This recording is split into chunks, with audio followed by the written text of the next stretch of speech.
অসীম ভাইকে দিয়ে শুরু করছি তত্ত্বাবধায়কের ইস্যুটি নিয়ে, কারণ টানা আপনারা আন্দোলন করেছেন এই তত্ত্বাবধায়ক নিয়েই। যখন আওয়ামী লীগ সরকার তত্ত্বাবধায়কের বিষয়টি বাতিল করেছিল এবং এটি নিয়ে যখন টানাপোড়েন চলছিল, এটি ছিল আপনাদের মূল দাবি। সেই তত্ত্বাবধায়কে আবার এখনও ঐকমত্যে পৌঁছা যাচ্ছে না, অর্থাৎ তত্ত্বাবধায়কে রাজি সব দল, কিন্তু এর প্রধান কে হবেন সেইখানে এখনও ঐকমত্য আসেনি। বিশেষ করে যেটি আসলে যদি একটু আমি পেছনে যাই, যে 111 তো আসলে এসেছিল যখন তত্ত্বাবধায়ককে বিচার বিভাগকে দায়িত্ব দেওয়া হয়েছিল। বিচার বিভাগ যখন দলীয় অভিযোগ এসছে তখনই আসলে 111-এর এক ধরনের প্রেক্ষাপট তৈরি হয়। আবারও সেই বিচার বিভাগেই আপনারা কেন শেষ ভরসা রাখতে চাইছেন তত্ত্বাবধায়কের ইস্যুটিতে? ধন্যবাদ আপনাকে। আমার সহ আলোচক ডক্টর কাজী মারুফ এবং আরমান হোসেন, দর্শক শ্রোতা যারা দেখছেন তাদেরকে শুভেচ্ছা জানিয়ে শুরু করছি।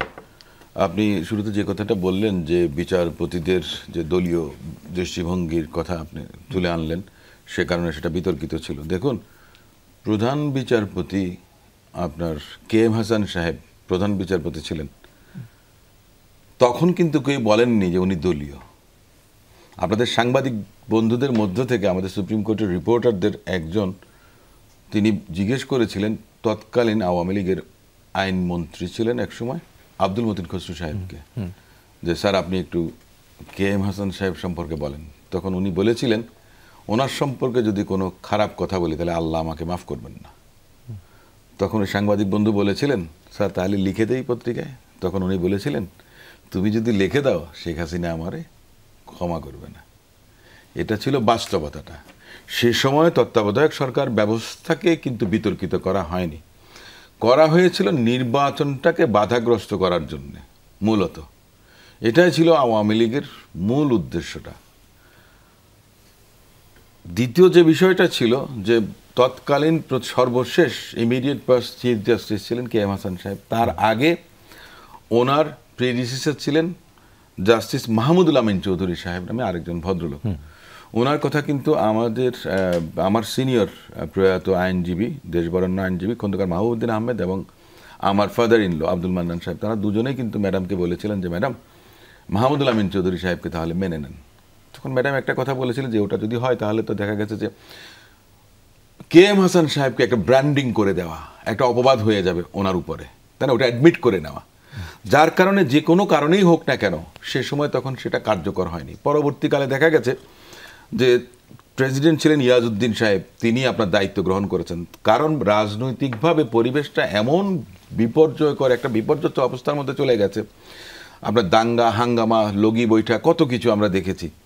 তো সে সময়ে কেউ আপনার যে কোনো বিশিষ্ট নাগরিক আসবেন সেটাও সম্ভব না, কিংবা আপিল বিভাগের সর্বশেষ বিচারপতি সবাই অপারগতা প্রকাশ করেছিলেন, যার কারণে রাষ্ট্রপতি ইয়াজউদ্দিন আহমেদকে যে কতগুলো আপনার ছিল উপধারা ছিল যে ইনি না হলে ইনি, ইনি না হলে ইনি, ইনি, এই যে এক্সস্ট করা, সেটা সংক্ষিপ্ত করার জন্য আপনার রাষ্ট্রপতি ইয়াজউদ্দিন সাহেব দায়িত্ব নিয়েছিলেন।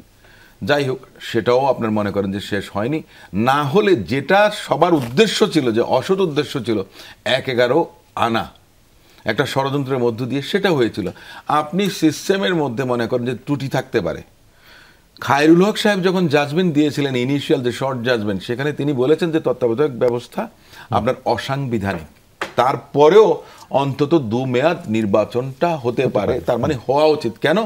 যে বাংলাদেশ রাষ্ট্রের নিরাপত্তা, জনগণের নিরাপত্তা, আইন শৃঙ্খলা, শান্তি, সমস্ত কিছু এবং রাজনীতিবিদদের মানসিকতার কথা চিন্তা করে তিনি বলেছিলেন প্রথমে যে 2 মেয়াদ অন্তত তত্ত্বাবধায়ক সরকারের অধীনে নির্বাচন হতে পারে। তার মানেটা কি? যে তত্ত্বাবধায়ক সরকার ব্যবস্থাটা মনে করেন যে সংবিধানে না থাকলেও, অসাংবিধানিক যদি হয়েও থাকতে, তারপরেও কেন 2 মেয়াদ অন্তত, আরও 2 মেয়াদ তত্ত্বাবধায়ক সরকারের অধীনে নির্বাচন হওয়া উচিত। তার মানেটা কি? বিচারপতিদের বা সুপ্রিম কোর্টের বিচারকরা যারা আছেন তাদের উপরে আস্থাটা সবসময় সবার ছিল।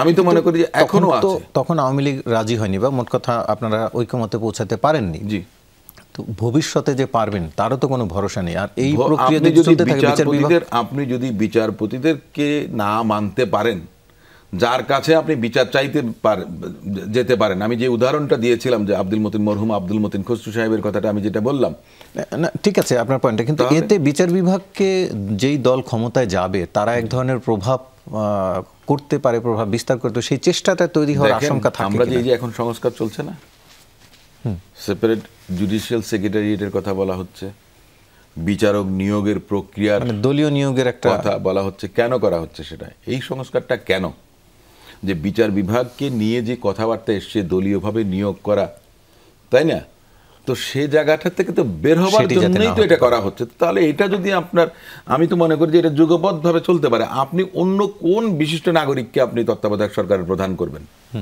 সেখানেও তো সবাই প্রশ্ন তুলতে পারেন। আপনি কি মনে করেন যে যে জি, কোনো নাগরিক কোনো না কোনো দলকে হ্যাঁ, কাউকে না কাউকে সে আপনার নীরবে তো সমর্থন সমর্থন করে। করতেই পারে।